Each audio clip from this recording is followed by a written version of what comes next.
Paz do Senhor, meus amados irmãos.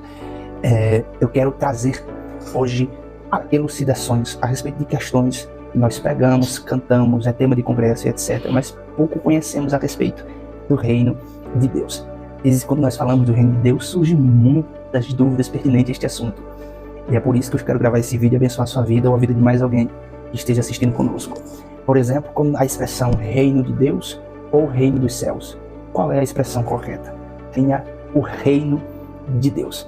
Afinal de contas, essa dúvida é recorrente. O reino é chegado, o reino está próximo, ou o reino virá até que venha o reino de Deus. Mateus, no capítulo 3, o texto diz, é chegado. Marcos, no capítulo 1, no versículo 15, diz que está próximo. Lucas 22, no versículo 18, diz, até que venha o reino. Afinal de contas, o reino está próximo, o reino é chegado, ou o reino virá.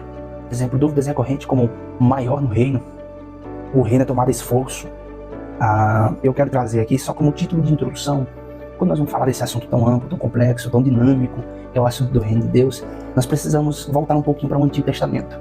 E quem falou a respeito desse reino, Deus mostrou esse reino para um rei ímpio, e posteriormente se converte. Eu estou me referindo ao rei Nabucodonosor, que reinou no período babilônico, todos nós lembramos. Daniel, capítulo 2, a convenção dele veio no final do capítulo 4, mas Daniel no capítulo 2 vai narrar para a gente a respeito do sonho tido pelo rei Nabucodonosor, e este sonho muito lhe perturbou, tanto que ele desejou ameaçar de morte os sábios e entendidos se não revelassem o seu sonho. Então, quando nós lemos capítulo 2 do livro do profeta Daniel, a partir do versículo 36 vai falar da revelação, do significado do sonho. Capítulo 2 de Daniel, aleluia, e o versículo 22 diz que ele é quem revela o oculto, profundo, escondido. Ele conhece as trevas, mas com ele mora a luz. Então, quando nós lemos o capítulo 2, o versículo 36 e diante, Daniel começa a interpretar o sonho do rei Nabucodonosor. E olha que interessante, ele sonhou com cabeça de ouro, braços e tronco de prata, ventre de bronze e os pés de ferro e barro. Está falando aqui de 3 grandes governos na terra que regiam o mundo nos seus dias. A cabeça de ouro é a Babilônia, regida por Nabucodonosor, depois passada seu filho, depois a queda, todos nós conhecemos a história. Os braços de prata é um reino menor. Isso é o reinado dos Medos e Persas, que reinou naqueles dias em uma sangrenta batalha. Depois que nós não lembramos de outro reino, que é o reino das pernas ali, que é o reino grego, dirigido por Alexandre, chamado também o Grande. E depois do reino da Grécia, Roma toma esse reinado e começa a reinar, regendo o mundo, crescendo muito ali naqueles dias.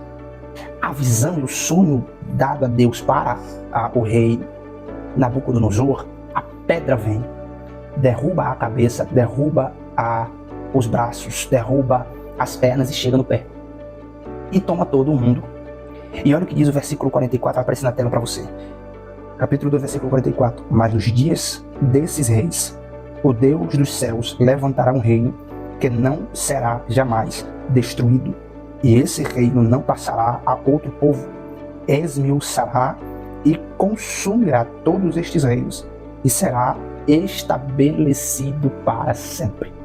É grandioso o texto sagrado, porque esse reino que Daniel está dizendo para o rei é justamente o reino que nós estamos vivendo hoje.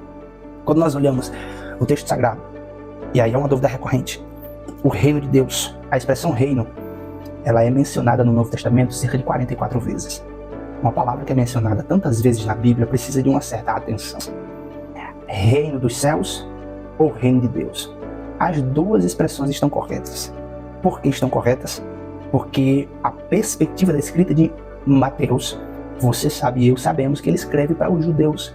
O objetivo dele de escrever para os judeus, é por isso que ele traz mais profecias do Antigo Testamento, e muitas características do Evangelho segundo a escrita de Mateus trazem isso. É por isso que ele usa a expressão reino dos céus, justamente por causa do seu público-alvo, né?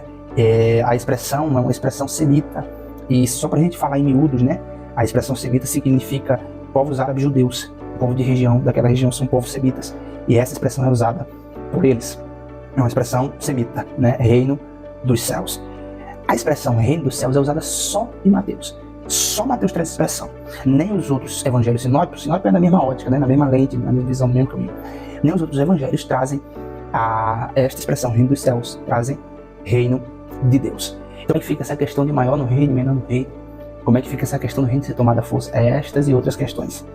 Né? Aquele texto, Mateus 25, Mateus 24, que diz que o reino, e este evangelho do reino será pregado a todas as nações, então virá o fim. Que evangelho de reino é esse? Deus abençoe sua vida, em nome de Jesus. Um abraço.